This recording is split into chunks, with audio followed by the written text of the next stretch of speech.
왜 하필 지금인가? 왜 나에게 이런 일이 생기는가? 나는 충분히 애쓰며 살아왔는데 왜 이런 시련까지 감당해야 하는가? 세네카는 고난을 두려워하지 말라고 말했다. 더 정확히 말하면 고난을 두려워해야 할 이유가 없다고 보았다. 그는 인간이 겪는 고통의 상당 부분이 상황 그 자체에서 오는 것이 아니라 그 상황을 바라보는 마음의 해석에서 비롯된다고 설명했다. 똑같은 일을 겪어도 어떤 사람은 완전히 무너지고 어떤 사람은 오히려 더 깊어지고 단단해지는 이유가 여기에 있다. 나는 어려움이 닿았을 때 어떤 얼굴을 하고 있었는가? 나는 이 상황을 누구의 잘못으로 돌리려 했는가? 아니면 흔들리면서도 어떻게든 품격을 잃지 않으려 애쓰고 있었는가? 세네카는 고난이 인간의 품격을 시험하는 것이 아니라고 말했다. 시험은 통과하면 칭찬을 받고 떨어지면 낙인 찍히는 구조를 떠올리게 만든다. 그러나 고난은 그런 식으로 우리를 나누지 않는다. 그는 말했다.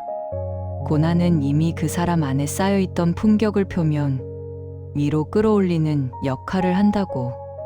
겉으로는 평온해 보이던 물에 돌을 던지면 물 밑에 무엇이 가라앉아 있었는지가 드러나는 것처럼 고난은 평소에 우리가 마음속에 어떤 것들을 쌓으며 살아왔는지를 보여준다. 당신도 기억할 것이다. 형편이 괜찮을 때, 일이 잘 풀릴 때, 건강도 관계도 그럭저럭 무난할 때에는 웬만한 일에 화를 내지 않을 수 있었다. 조금 손해를 봐도 웃으며 넘길 수 있었다. 하지만 상황이 꼬이고 몸이 아프고 기대가 꺾이고 내가 믿던 것들이 하나둘씩 흔들리기 시작하면 그때 비로소 내 안에 쌓여있던 진짜 감정, 진짜 생각들이 고개를 들기 시작한다. 세네카는 바로 그때를 주목했다. 인간의 진짜 품격이 드러나는 순간은 모든 것이 잘 될 때가 아니라 모든 것이 어긋나는 것처럼 보일 때라고 말했다. 고난은 마치 커다란 조명이 되어 우리의 내면을 비추는 것이다. 그 빛이 밝혀내는 것은 평소에 잘 보이지 않던 우리의 습관, 우리의 말투, 우리의 선택이다.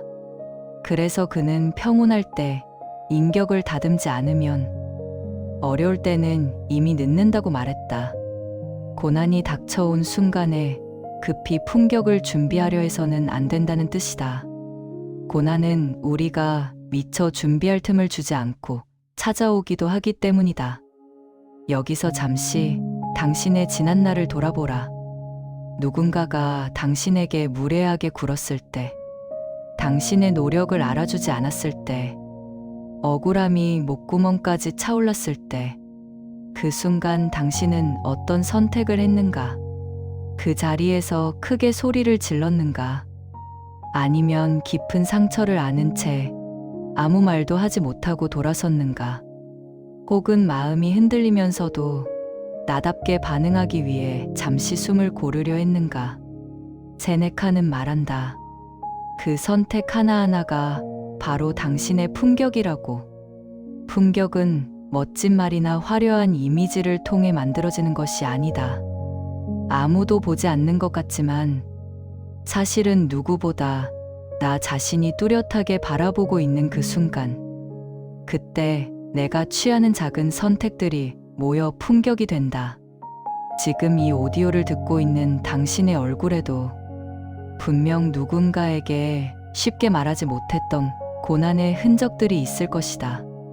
가족 문제일 수도 있고, 건강 문제일 수도 있고, 경제적 어려움이나 인간관계의 상처일 수도 있다. 어쩌면 겉으로는 잘 지내는 척 웃고 있지만 마음속 깊은 곳에서는 나는 왜 항상 이런 위치에 머무르고 있는 걸까라는 허탈한 질문이 떠나지 않고 있을 수도 있다. 그 마음을 있는 그대로 인정하라. 고난 앞에서 초연한 척, 아무렇지 않은 척 연기하려 하지 말라. 세네카가 말한 품격은 감정을 숨기거나 무시하는 담담함이 아니다. 오히려 그는 자신의 감정을 정확히 바라보고 그 감정이 나를 끌고 가게 두지 않는 힘을 이야기했다. 느낌을 억누르지 말고, 그러나 그 느낌이 나의 전부가 되도록 내버려 두지도 말라는 뜻이다. 자, 지금 여기서 잠시 눈을 감고 당신이 요즘 가장 많이 떠올리는 걱정 하나를 마음속으로 떠올려 보라. 그 문제 앞에서 당신은 주로 어떤 말을 스스로에게 건네고 있는가? 나는 안 되는 사람이다라고 말하고 있는가? 왜 아무도 나를 몰라주는 걸까라고 중얼거리고 있는가? 아니면 힘들지만 그래도 이 상황 속에서 내가 지켜야 할 태도가 있다고 생각하려 하는가? 세네카는 이런 순간에 스스로에게 3가지 질문을 던지라고 말한다. 이 상황은 실제로 어떤 일인가? 나는 이 일을 어떻게 해석하고 있는가? 그리고 이 해석은 나를 어떤 사람으로 만들고 있는가? 가족과의 갈등이 깊어져 마음이 지쳐버린 사람이 있다고 하자. 그는 왜 나만 이렇게 참아야 하는가라는 생각 속에서 서서히 마음의 문을 닫아버릴 수도 있다. 반대로 이 갈등은 서로가 진짜로 무엇을 두려워하고 무엇을 원하는지 아직 충분히 말해보지 못했다는 신호일지도 모른다고 바라볼 수도 있다. 어떤 시선으로 고난을 바라보느냐에 따라 그 사람의 언어와 행동, 그리고 최종적으로 남게 되는 품격의 색깔이 달라진다. 세네카는 고난을 단순한 불행이라고 부르지 않았다.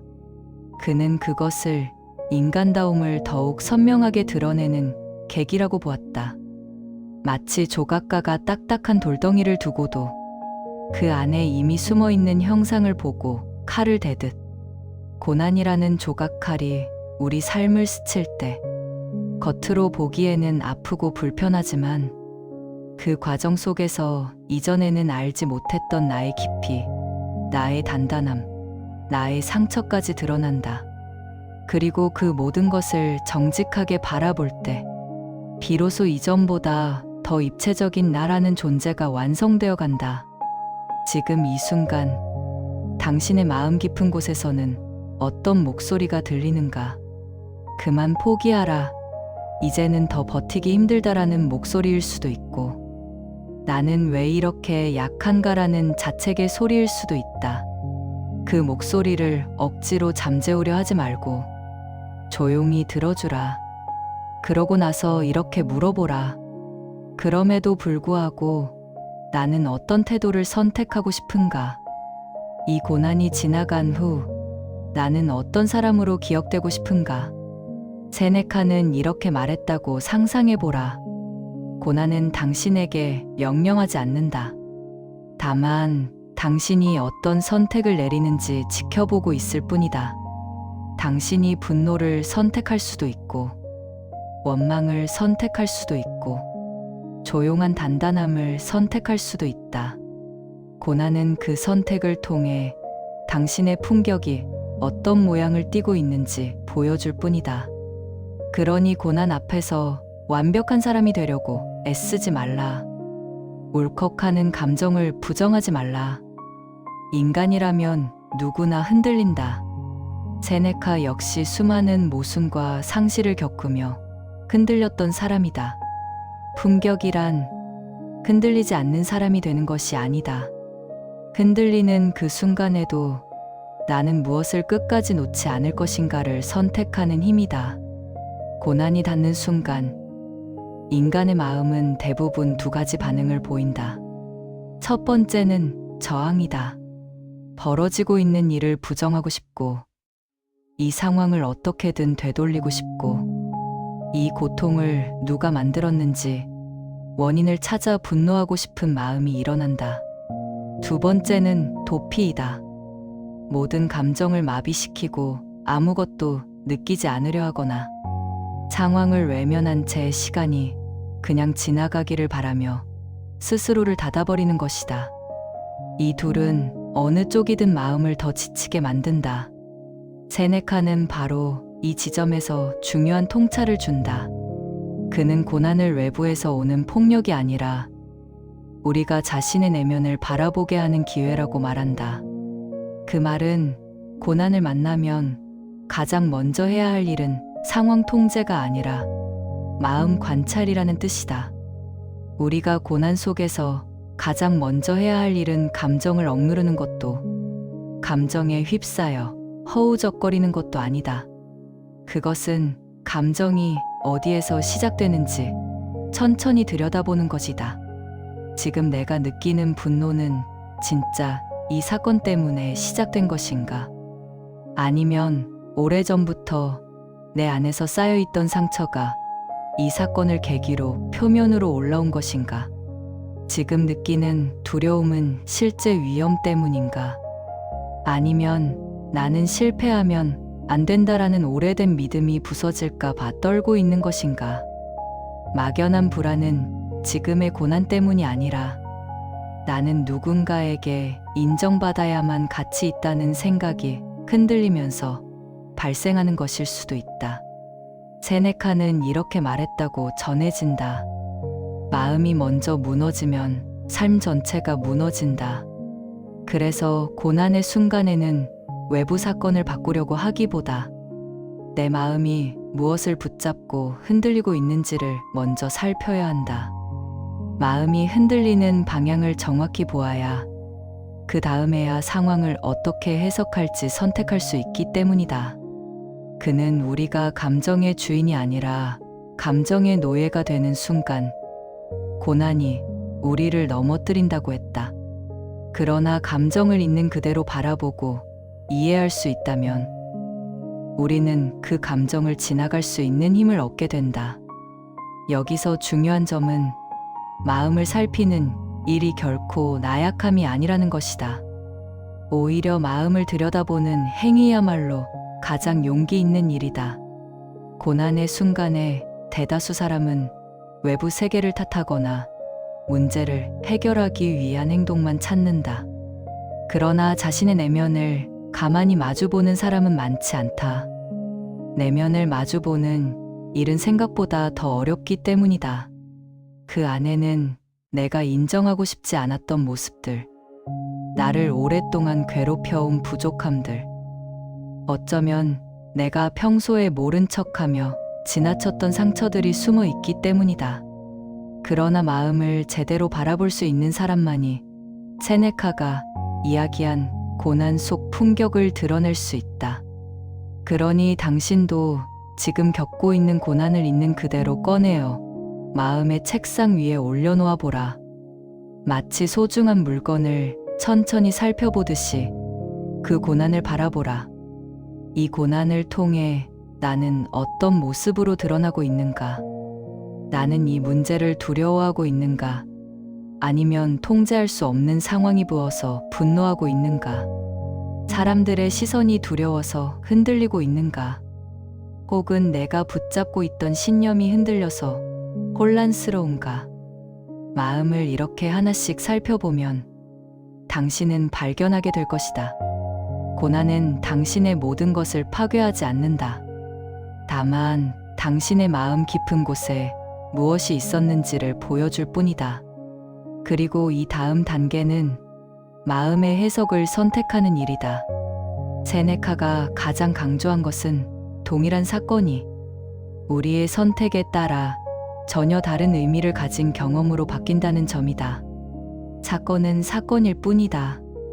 그러나 그 사건을 어떤 관점으로 바라보느냐에 따라 그 경험은 불행이 될 수도 있고 성장이 될 수도 있고 품격의 탄생이 될 수도 있다. 세네카는 고난의 본질이 우리를 파괴하는 것이 아니라 우리가 어떤 태도를 선택할 수 있는지 보여주는 데 있다고 보았다. 예를 들어 누군가 당신을 깊이 실망시키는 말을 했다고 해보자. 당신은 그 말 때문에 오랫동안 마음이 흔들릴 것이다. 하지만 세네카는 바로 그 순간에 나를 흔든 것은 타인의 말이 아니라 내가 그 말을 해석한 방식이라고 말한다. 그 말이 나에게 상처를 준 이유는 내 안에서 이미 스스로를 의심하고 있었기 때문일지도 모른다. 혹은 나는 인정받고 싶은 마음이 강해서 누군가의 평가에 쉽게 흔들리는 사람이었을지도 모른다. 고난은 이런 사실을 드러낸다. 그리고 그 사실을 깨닫는 순간 나는 다시 선택할 수 있다. 내 해석을 새롭게 바꿀 것인가? 아니면 예전의 해석에 계속 머무를 것인가? 우리는 흔히 외부의 문제 때문에 고통받는다고 생각한다. 그러나 세네카는 중요한 통찰을 제시한다. 외부의 사건은 고통을 만들지 않는다. 고통을 만드는 것은 그 사건을 바라보는 우리의 관점이다. 이 말은 단순한 마음가짐 조절을 이야기하는 것이 아니다. 그는 인간의 무너짐이 대부분 마음의 해석에서 시작된다고 보았다. 그렇기 때문에 관점의 전환은 단순한 긍정이 아니라 고난을 품격 있게 통과하는 데 필요한 핵심 요소가 된다. 이제 당신에게 아주 작은 연습을 제안해 보려 한다. 지금 떠올리는 고난 중 하나를 골라보라. 그리고 그 고난을 바라보는 당신의 첫 번째 해석을 떠올려 보라. 왜 나에게 이런 일이 생기는가라는 반응이 가장 흔할 것이다. 하지만 이제 그 해석을 천천히 다른 방향으로 바꾸어 보라. 이 고난은 내 안에 어떤 것을 깨닫게 하려 하는가? 나는 이 상황에서 어떤 태도를 선택할 수 있는가? 이 경험이 지나간 뒤 나는 어떤 사람이 되어 있을까? 이렇게 질문을 바꾸는 순간 당신은 고난의 무게를 조금은 다르게 느낄 수 있을 것이다. 사건은 변하지 않았지만 그 사건과 마주한 당신의 마음이 변하기 시작한 것이다. 세네카는 고난의 순간에 도망치지 말라고 말한다. 그는 도망침이 우리를 약하게 만든다고 말한 것이 아니다. 도망침은 우리의 성장을 지연시킨다.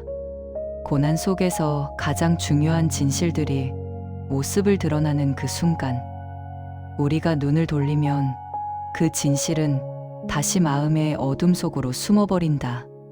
그리고 언젠가 다시 더 큰 형태로 우리 앞에 나타난다.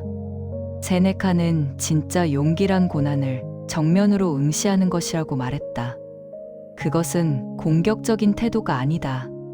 그것은 있는 그대로의 현실을 받아들이는 태도다.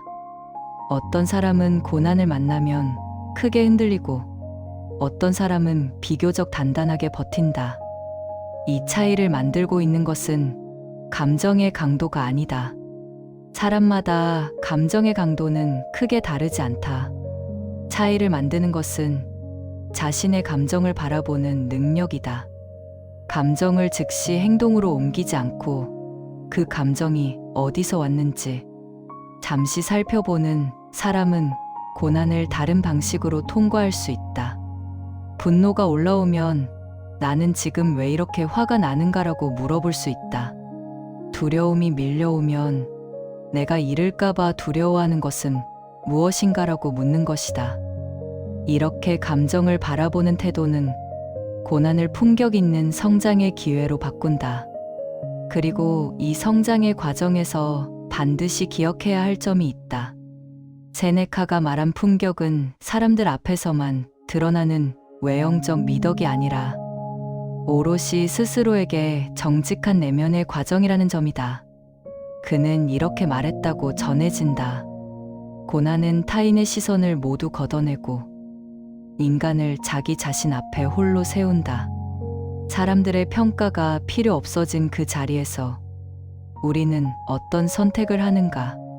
바로 그 선택이 품격을 만든다.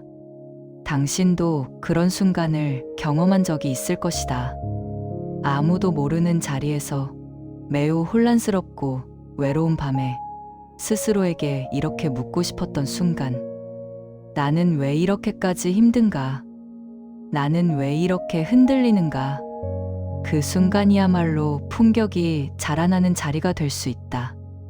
왜냐하면 그 순간에는 어떤 연기도 통하지 않기 때문이다. 오직 내 마음의 진실한 모습만이 존재하기 때문이다. 그리고 그 진실을 마주하는 사람만이 고난의 깊이를 통과해 한 단계 더 성숙한 사람이 된다. 세네카는 이 과정을 내면의 정화라고 불렀다. 고난은 우리를 씻어낸다. 하지만 그것은 외부가 아니라 내부를 씻어내는 과정이다. 나는 무엇을 붙잡고 있었는가? 무엇 때문에 흔들렸는가? 어떤 상처를 안고 살아왔는가? 어떤 믿음이 나를 지탱하고 있었는가? 이런 것들이 고난 속에서 하나씩 드러난다. 그리고 그 드러남이 아프게 느껴질수록 그만큼 더 깊은 치유가 이루어질 수 있는 것이다. 세네카는 이렇게 말했다고 한다.